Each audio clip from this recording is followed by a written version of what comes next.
Abraham mengambil pula seorang istri, namanya Ketura. Perempuan itu melahirkan baginya Zimran, Yoksan, Medan, Midian, Isibak, dan Suah. Yoksan memperanakkan Sheba dan Dedan. Keturunan Dedan ialah orang Asyur, orang Letus, dan orang Leum. Anak-anak Midian ialah Eva, Efer, Henok, Abida, dan Eldaah. Itulah semuanya keturunan Ketura.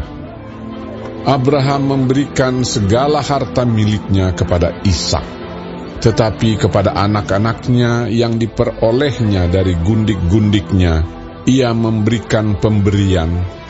Kemudian ia menyuruh mereka, masih pada waktu ia hidup, meninggalkan Ishak, anaknya, dan pergi ke sebelah timur, ke tanah timur.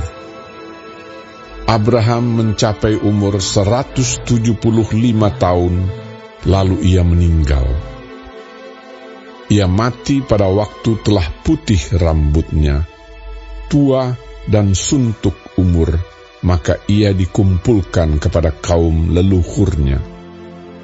Dan anak-anaknya, Ishak dan Ismail, menguburkan dia dalam gua Makpela, di padang Efron bin Zohar, orang Het itu, padang yang letaknya di sebelah timur Mamre, yang telah dibeli Abraham dari Bani Het. Di sanalah terkubur Abraham dan Sarah istrinya. Setelah Abraham mati, Allah memberkati Ishak, anaknya itu, dan Ishak diam dekat sumur Lahai Roi. Inilah keturunan Ismail, anak Abraham yang telah dilahirkan baginya oleh Hagar, perempuan Mesir, hamba Sarah itu.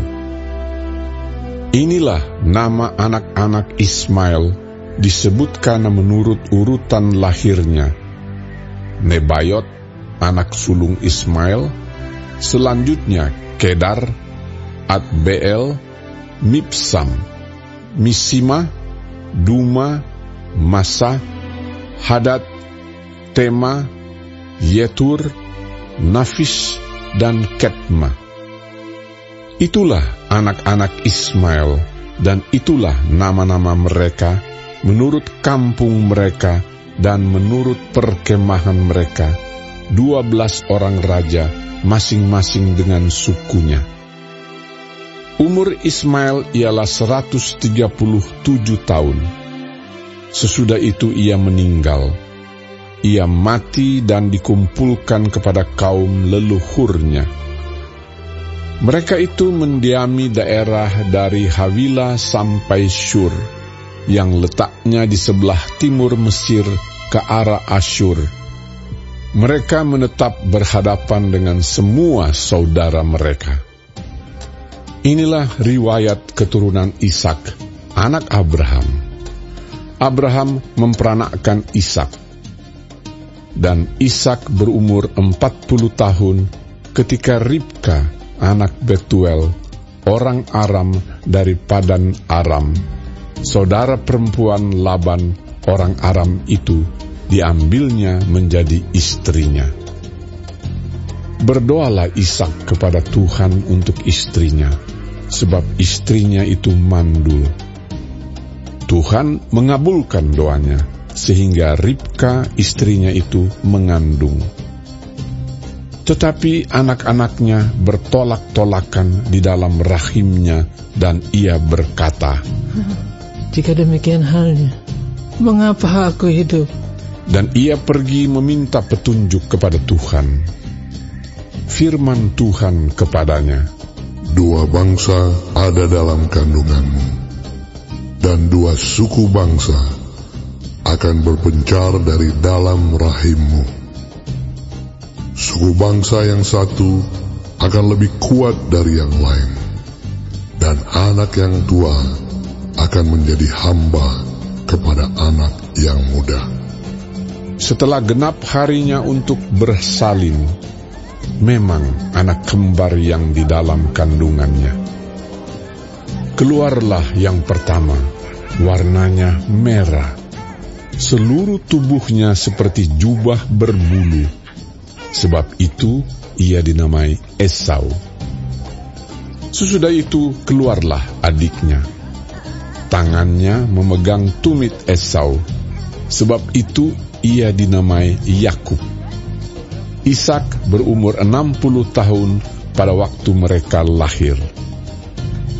Lalu bertambah besarlah kedua anak itu.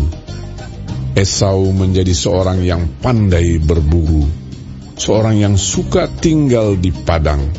Tetapi Yakub adalah seorang yang tenang, yang suka tinggal di kemah. Ishak sayang kepada Esau, sebab ia suka makan daging buruan. Tetapi Ribka kasih kepada Yakub. Pada suatu kali, Yakub sedang memasak sesuatu, lalu datanglah Esau dengan lelah dari padang. Kata Esau kepada Yakub, "Berikanlah kiranya aku menghirup sedikit dari yang merah-merah itu, karena aku lelah." Itulah sebabnya namanya disebutkan Edom. Tetapi kata Yakub, "Jualah dahulu kepadaku hak kesulunganmu." Sahut Esau, "Sebentar lagi aku akan mati. Apakah gunanya bagiku hak kesulungan itu?" Kata Yakub, "Bersumpahlah dahulu kepadaku."